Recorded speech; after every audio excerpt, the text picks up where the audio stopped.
Welcome back, everyone. So happy for you guys to be here. I have had some really cool opportunities the past few weeks that I really wanted to chat about and share about with you because it's the paradigm, the way that we do business, the way that we live has really shifted away from this. And what's interesting is as I have worked on some of these projects, well, first of all, I put it out to the universe. I was like, hey, I want more of this. And the universe fucking delivered as per usual. I was like, okay, thank you so much.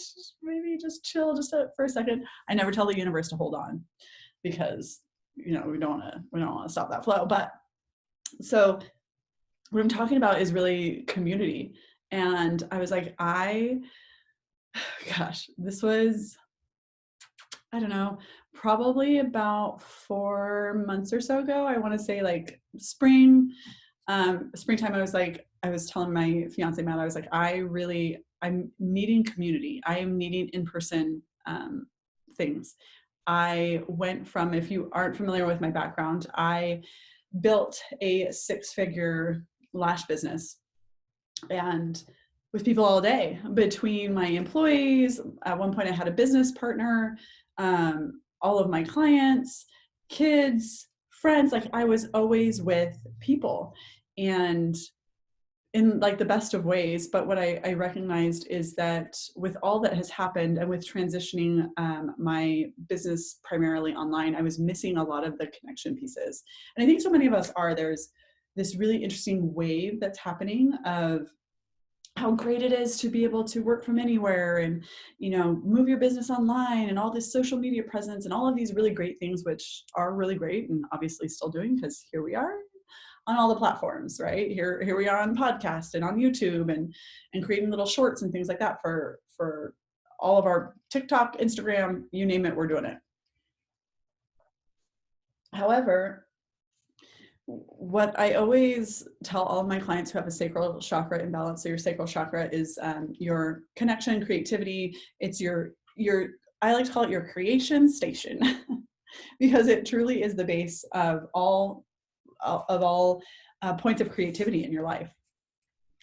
Literally creating life, like your sex organs, but also maybe ideas that you need to birth, the way that you connect to others, your partner, like all of those things. So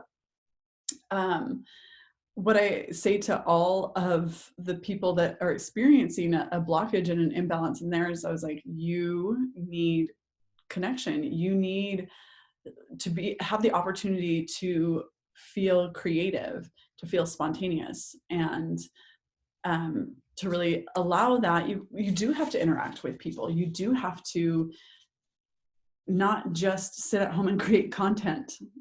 Because I work with a lot of entrepreneurs, it is a lot of what people don't understand is the reason that you join group programs, the reason that you invest in a business mentor and stuff like that is to have this camaraderie.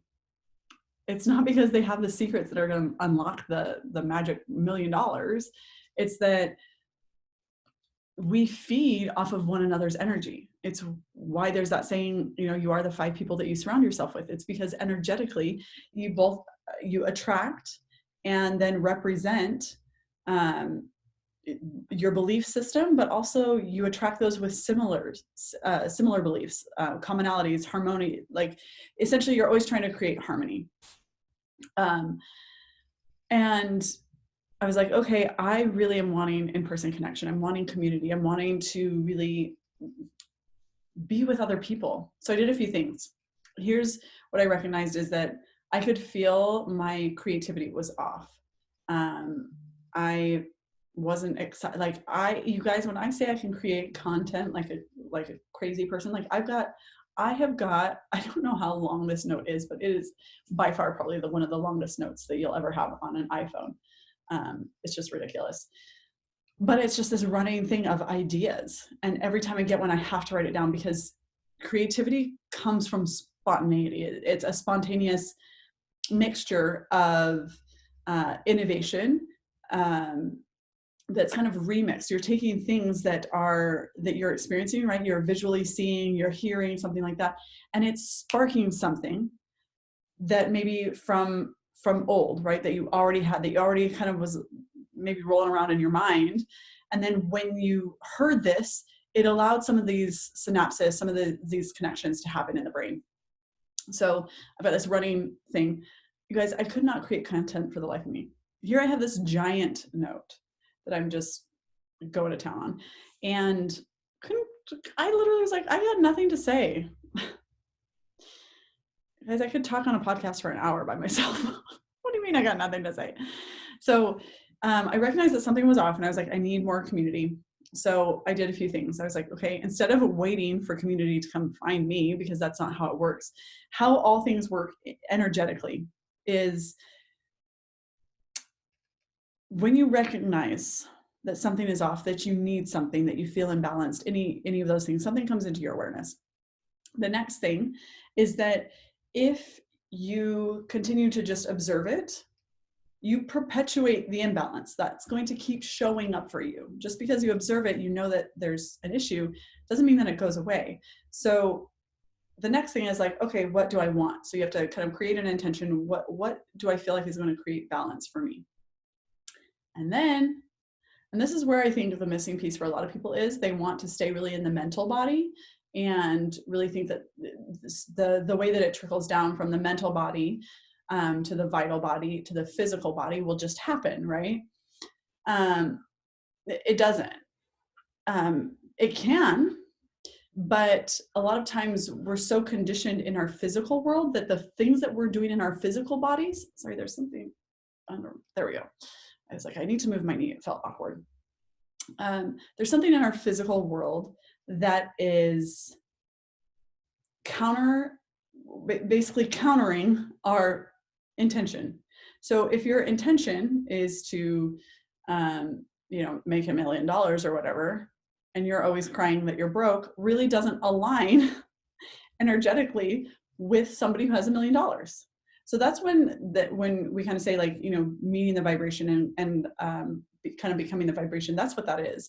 It's not negating what your current experience is. It's that you are aligning yourself with what you would like to be, what your experience you want to have, instead of perpetuating something that you've been conditioned into.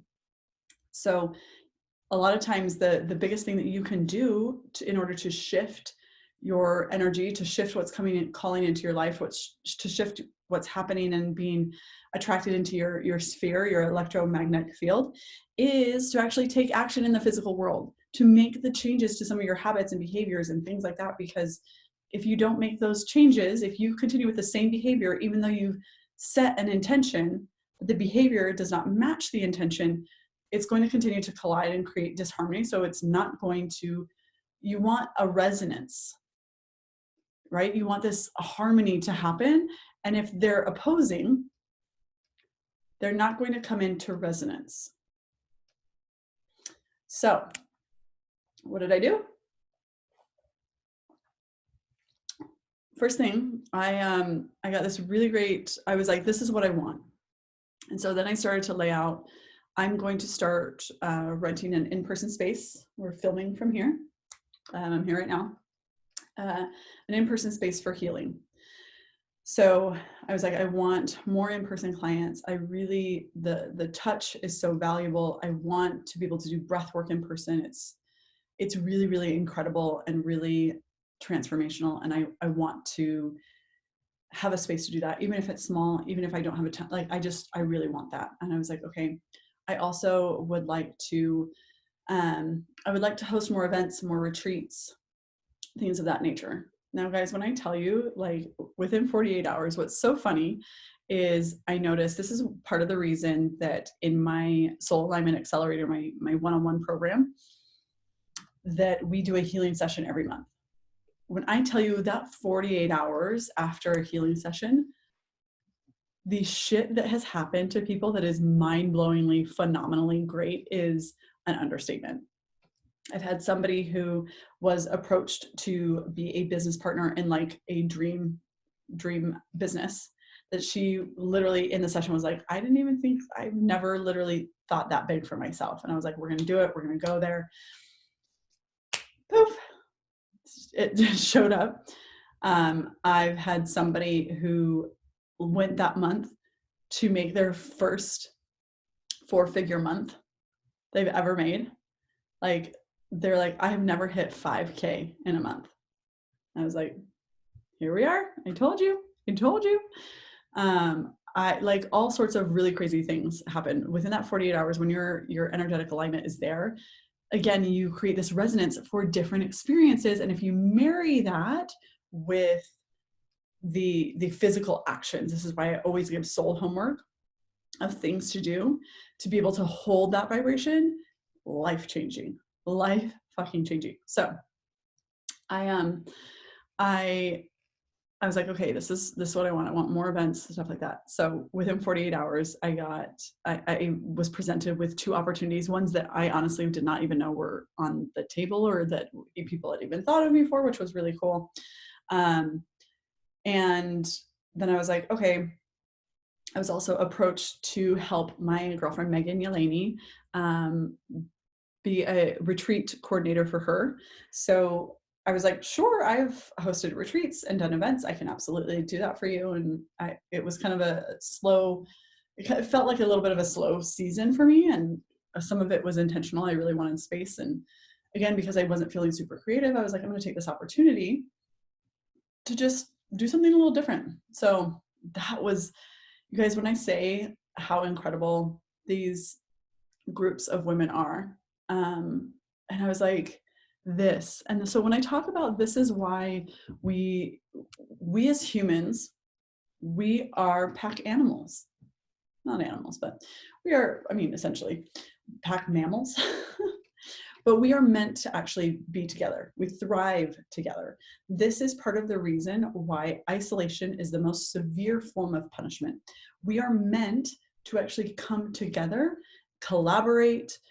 We are meant to do rituals together. I'm going to do a whole another episode on rituals and how important they are and kind of what they are. I think people feel like, you know, you need to be getting like your rain stick out and like a drum, and you need to, you know, do all these things, and that's not the case.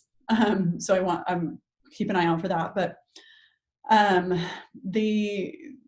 the intent of being together is because all of us have our own unique, all have our own unique energetic signature, right? Our electromagnetic field that's influenced from past lives, from our experiences in this life, from our heritage that was passed down to us in our DNA and things like that. So that being said,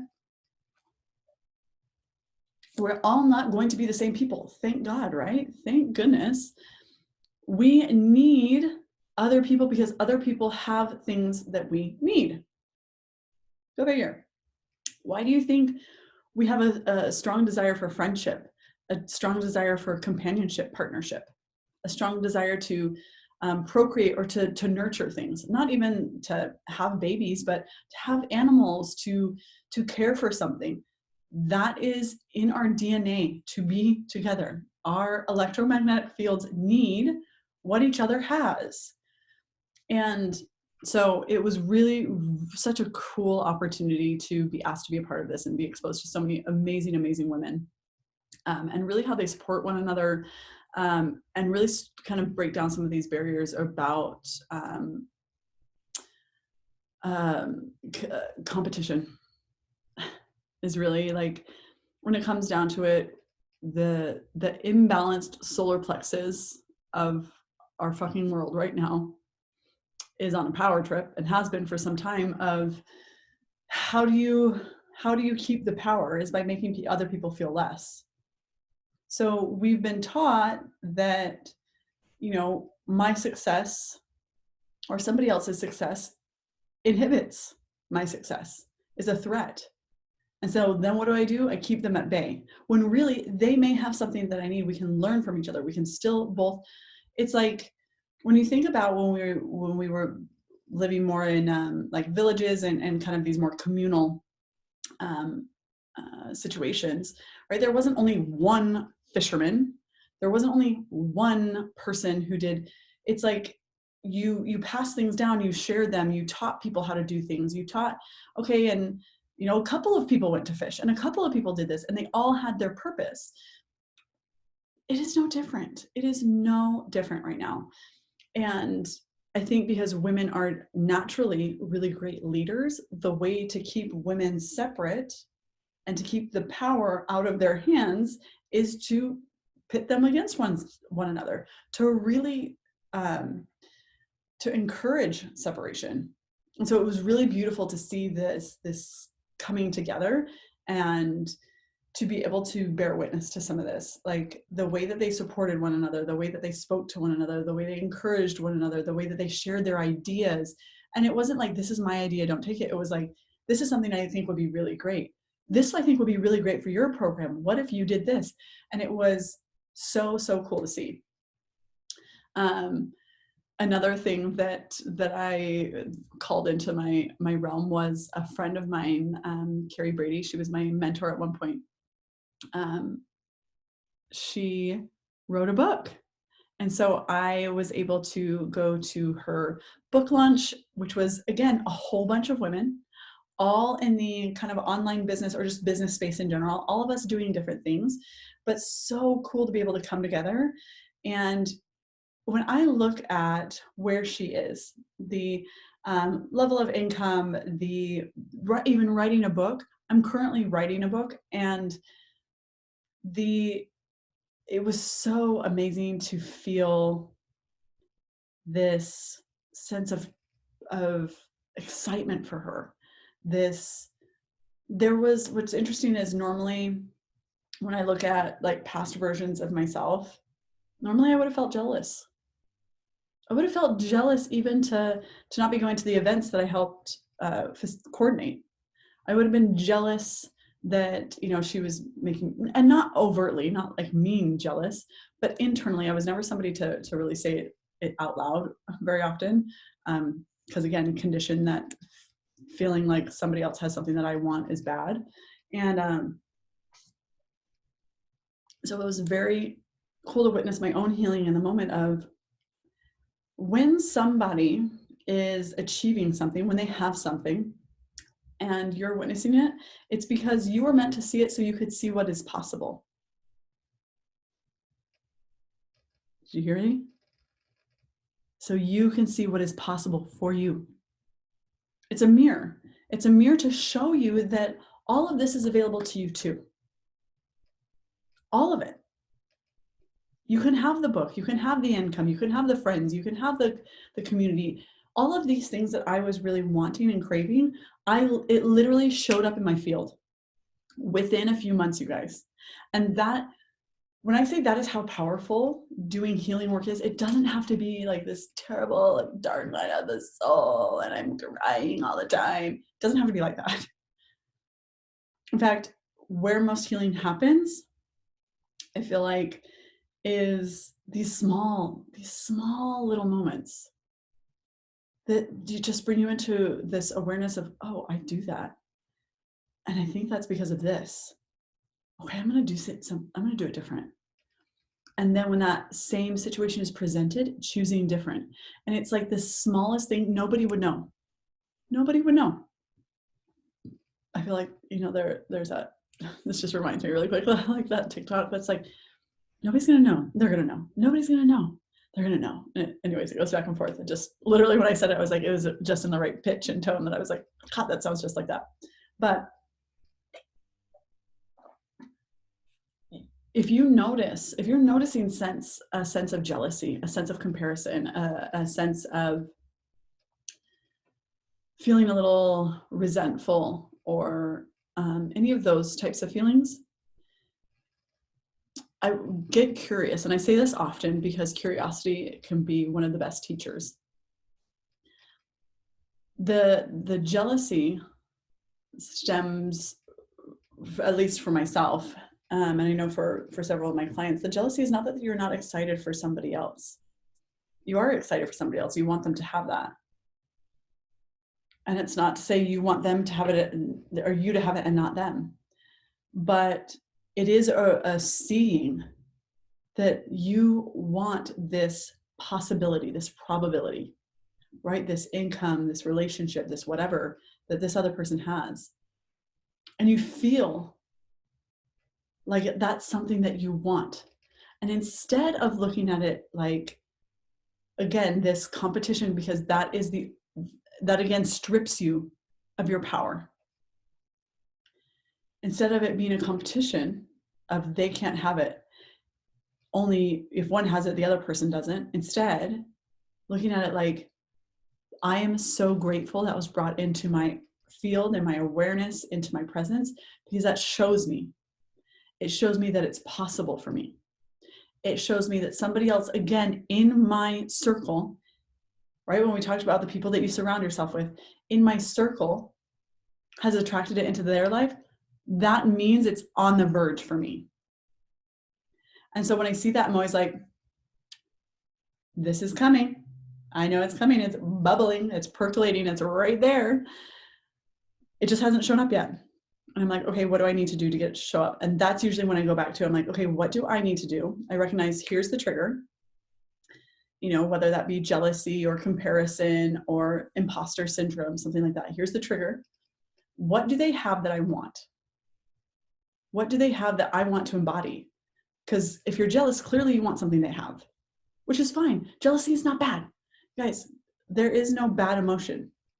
Okay? We're not, when I say a low vibration, I don't mean a bad vibration. I just mean the oscillation in the frequency of that emotion is a slower wavelength than something like excitement, joy.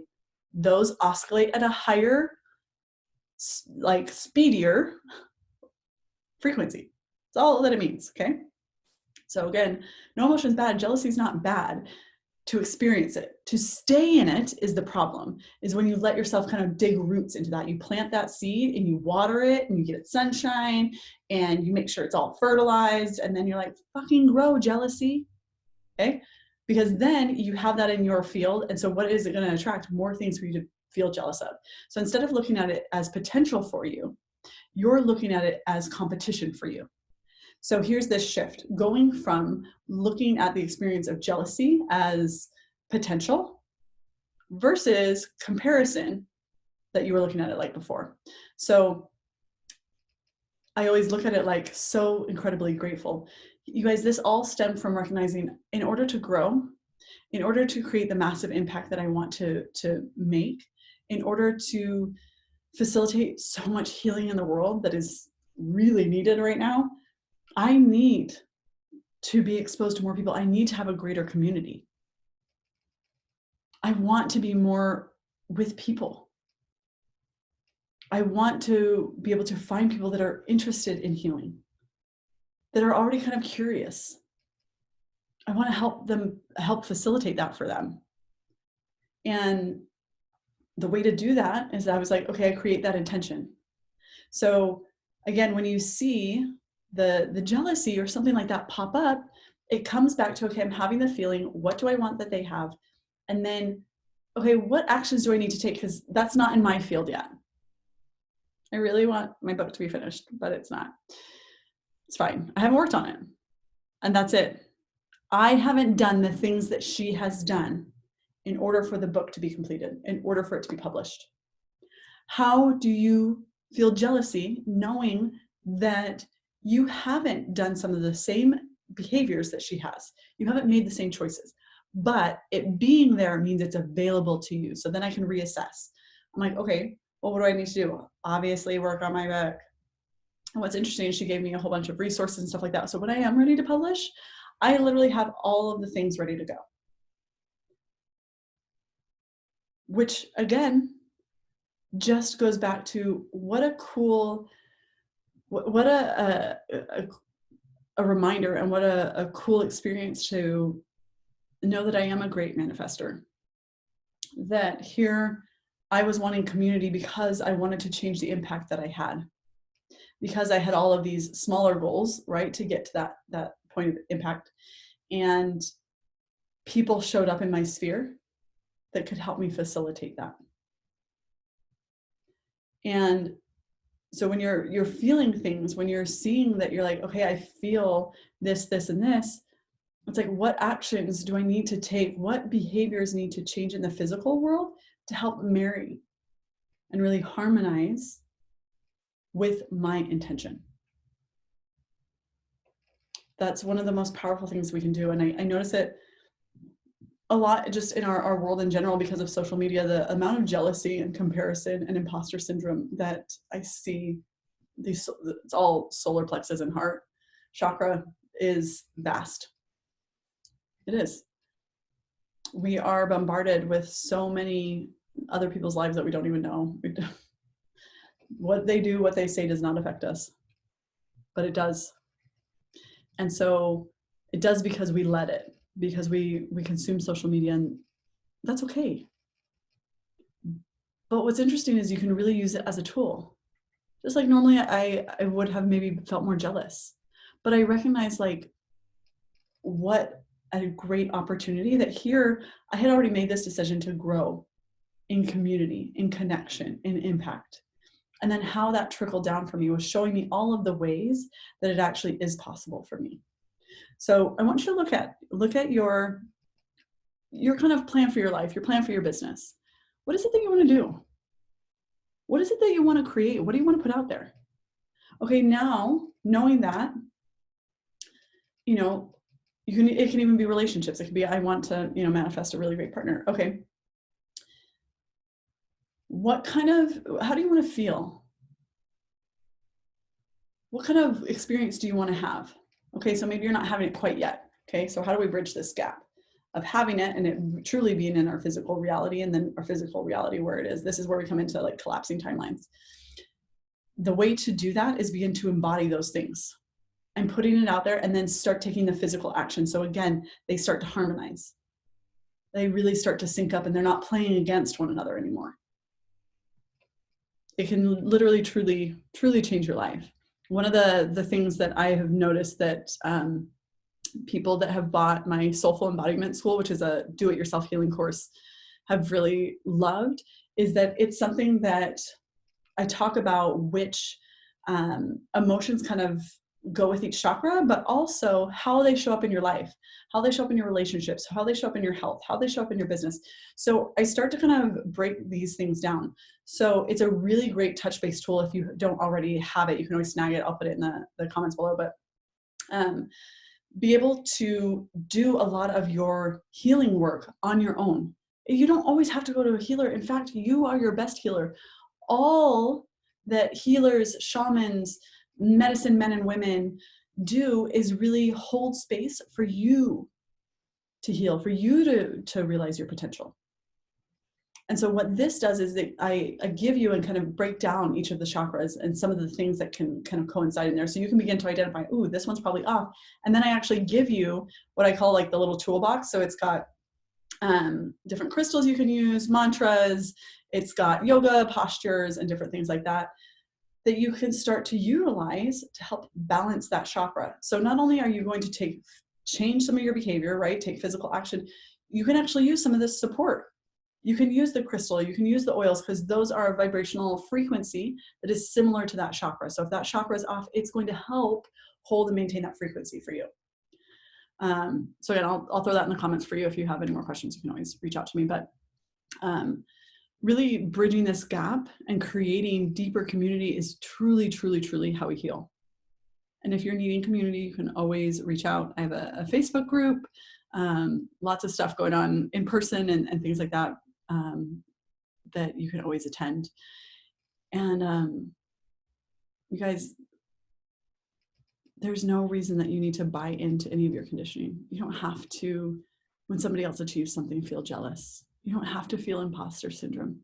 Those things can come up, but you truly can let them pass through you. You can see it, witness it, and not hang on to it. It doesn't have to control your life anymore. I help you with all of this in like the Soulful Embodiment School and stuff like that. So utilize all of the tools that you have. Creating the sense of community, we heal together. We don't heal apart, segregated. Find your community. Celebrate their wins.